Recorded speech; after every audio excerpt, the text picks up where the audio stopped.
दीपेंद्र हुड्डा पानीपत के गांव डिडवाड़ी पहुंच चुके हैं और हजारों की संख्या में जो समर्थक हैं, कांग्रेस कार्यकर्ता हैं, जो ग्रामीण हैं, वो यहां पर उनका स्वागत करते हुए, उनका अभिनंदन करते हुए नजर आ रहे हैं और एक जन सैलाब सा उमड़ चुका है। आप देख पा रहे हैं कि जो राज्यसभा सांसद है उनका तालियां बजा करके कांग्रेस का झंडा जो है हाथ में लिए हुए कांग्रेस कार्यकर्ता नजर आ रहे हैं और ट्रैक्टर, जहां खुद ट्रैक्टर चला करके राज्यसभा सांसद जो दीपेंद्र हुड्डा है वो अभी जो सरकारी स्कूल के अंदर हाथ से हाथ जोड़ो जो कार्यक्रम है उसमें पहुंचे हैं और युवाओं के अंदर एक जोश आप देखिए कि किस तरह से हाथ हिलाकर अभिनंदन उनका स्वीकार कर रहे हैं और अंदर की तस्वीरें भी मैं आप तक पहुंचाने का काम करूंगा।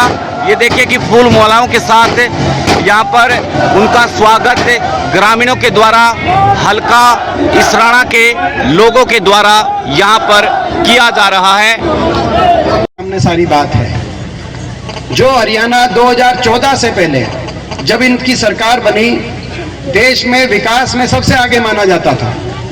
जो प्रदेश हरियाणा प्रदेश जो कांग्रेस पार्टी की सरकार थी, उस समय हरियाणा का नाम था प्रति व्यक्ति आय में हम नंबर 1 थे, प्रति व्यक्ति निवेश में हम नंबर 1 थे, खिलाड़ियों के मान सम्मान में नंबर 1 थे, गरीब की कल्याणकारी योजनाओं में, चाहे वो 4 लाख गरीब परिवारों को 100 गज के प्लॉट देने की बात हो, चाहे 3.5 लाख गरीब परिवारों को प्रियदर्शनी आवास योजना के मकान देने की बात हो, देश में नंबर 1 पे आते थे।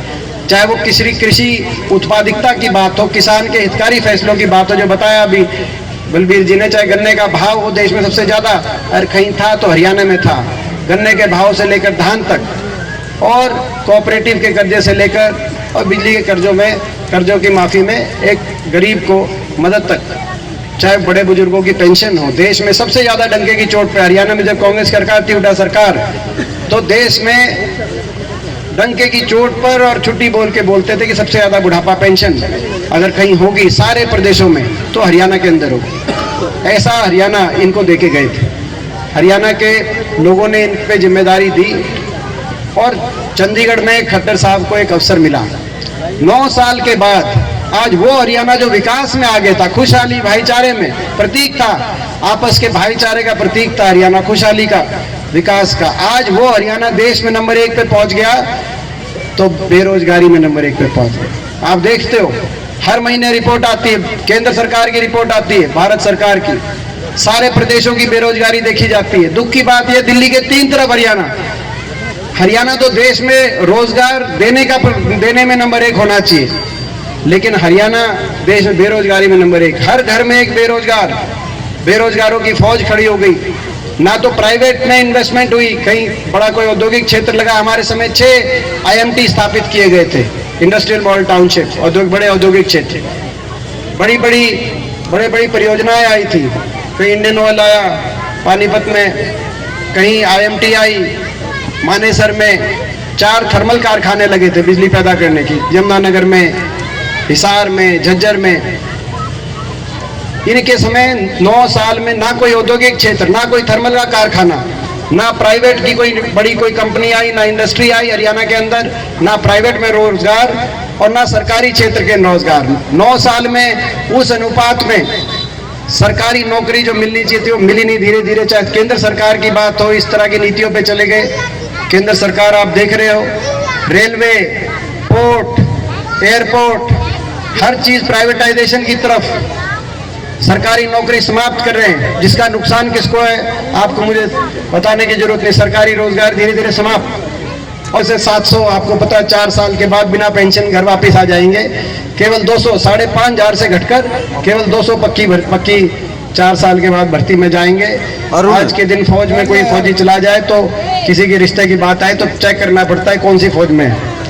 ठीक बात है ना, वे 4 साल के बाद कहीं बिना पेंशन की। तो बेरोजगारी में, आज बेरोजगारी का प्रतीक बन गया हरियाणा। बेरोजगारी में देश में नंबर 1, महंगाई में ठीक कहा बलबीर जी ने, आज हर घर का बजट बिगड़ गया। आज हमारी माताएं बहनें बैठी हैं, बीजेपी का नारा था 400 रुपए में हमारा जब सिलेंडर होता था, बीजेपी ने नारा दिया था, बहुत हुई महंगाई की मार अब की बार भाजपा सरकार। आजकल एक और ऐड निकाली है इन्होंने, महंगाई हुई कम क्योंकि बीजेपी में है दम। मेरा ख्याल है सिलेंडर 400 से सस्ता हो गया होगा। अभी ये ऐड निकालिए है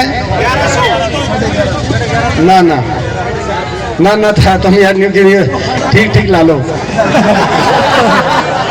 है? जब वो भाई 400 पे था कि भाई देखो 400 पे ऐड थी कि बहुत हुई महंगाई के बाहर, अब की बार बीजेपी सरकार, और ई बैड है कि महंगाई हुई कम क्योंकि बीजेपी में है दम। ई में ऐड की मानू मीडिया वालों की मानो कि थारी मानू नहीं बताओ, मगर तुम भुगत भोगी हो हैं? मातृ शक्ति 1160 बता रही। तो भाई मैं तो अपनी, क्योंकि कई बैठी है हमारी काकी ताई एक आधी बुआ भी बैठी, तो भाई हम तो इनकी मानेंगे। तो महंगाई आज हर परिवार का, बेरोजगारी महंगाई ने हर परिवार का, और सारी गरीब की कल्याणकारी योजनाएं बंद कर दी जो बलबीर जी ने कहा। ना 100 गज का एक भी प्लॉट पिछले 9 साल से खट्टर साहब ने दिया। हमारे समय 4 लाख परिवारों को मिले थे, योजना बंद कर दी। जहां प्लॉट मिले थे वहां पे उन कॉलोनियों में कोई काम नहीं किया, मकान की योजना बंद कर दी।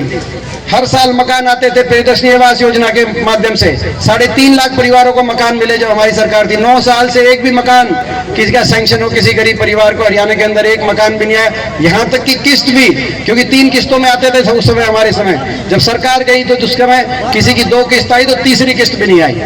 ऐसी स्थिति आज आपके सामने। तो आज महंगाई ने, बेरोजगारी ने, भ्रष्टाचार देश में, हरियाणा प्रदेश, आज आपको और हमें कितनी शर्मसार होना पड़ रहा है कि पूरे देश में आज भ्रष्टाचार का प्रतीक बन गया। ऐसी सरकार बनी, जेजेपी ने समर्थन दिया बीजेपी को, खुले तौर पे भ्रष्टाचार की छूट के लिए समझौता दिया। ये सरकार जो बन रही है आपको पता है किस लिए बन रही है? लोग 2019 में दोबारा सरकार नहीं बनाना चाहते थे, लोग छिके बैठे थे, 5 साल से ही छिके थे, क्योंकि आपको याद होगा जब लोकसभा चुनाव हुआ तो इनकी 10 सीट आई बीजेपी की 2019 में, आज से 4 साल पहले। और बीजेपी ने प्रदेश में नारा दे दिया, खट्टर साहब ने 75 पार नारा दिया था कि नहीं दिया था? 75 पार बीजेपी ने नारा दे दिया, 75 पार। लेकिन बीजेपी कहती थी 75 पार, टीवी दिखा रहा था 85 पार, लेकिन हरियाणा के लोग कुछ और चाह रहे थे। जेजेपी दूसरी एक पार्टी आई, उसने नारा दिया बीजेपी को करो जमुना पार, दिया था कि नहीं दिया था? मेजोरिटी नहीं आई, 40 पे सुई रुक गई बीजेपी की, लेकिन एक कहता था 75 पार, दूसरा कहता था बीजेपी को करो जमुना पार। इलेक्शन का नतीजा आते ही दोनों बन गए जमा पक्के यार, और हरियाणा बना दी भ्रष्ट सरकार। ऐसी भ्रष्ट सरकार, ऐसा खुला भ्रष्टाचार हमने नहीं देखा।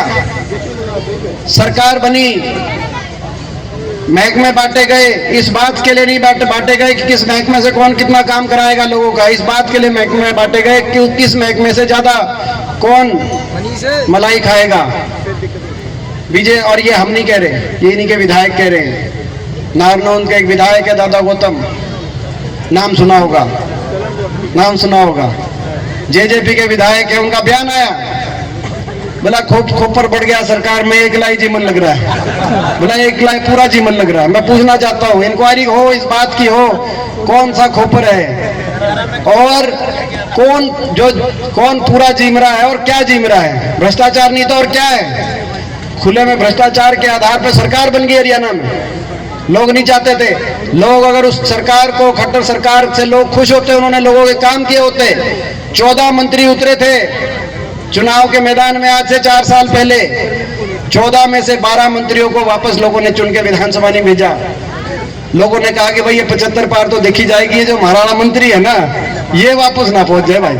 यह बात थी ना, तुम तो ये तो हल्का इसराना हल्का, यहाँ से भी मंत्री थे इनके, सारे मंत्री, रोहतक से मनीष ग्रोवर जी थे, सोनीपत से कविता जैन जी थी, नारनौंद से कप्तान अभिमन्यु थे, यहाँ से किशन प्रभार थे, तो बादली से जो अब बीजेपी के प्रदेश अध्यक्ष हैं, जो अभी उनका बयान आ रहा था कि भाई अगली बार एक तरफा बीजेपी आएगी।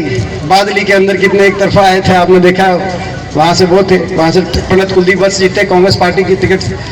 तो सारे बात किया तो एक पार्टी ने किया, जेजेपी पार्टी ने किया, अपने खुद के लोगों के साथ विश्वासघात करके सरकार बना दिया और लोगों को कह दिया कि भाई समझौता हो गया, 5100 बुढ़ापा पेंशन पे समझौता हो गया।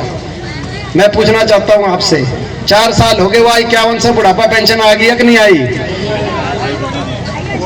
नहीं आई या आ गई? ठीक है वर्मा साहब, आधा की कट भी गई। तो 5100 पेंशन का समझौता नहीं था, प्रदेश को लूटने का समझौता था। आपके सामने आज भ्रष्टाचार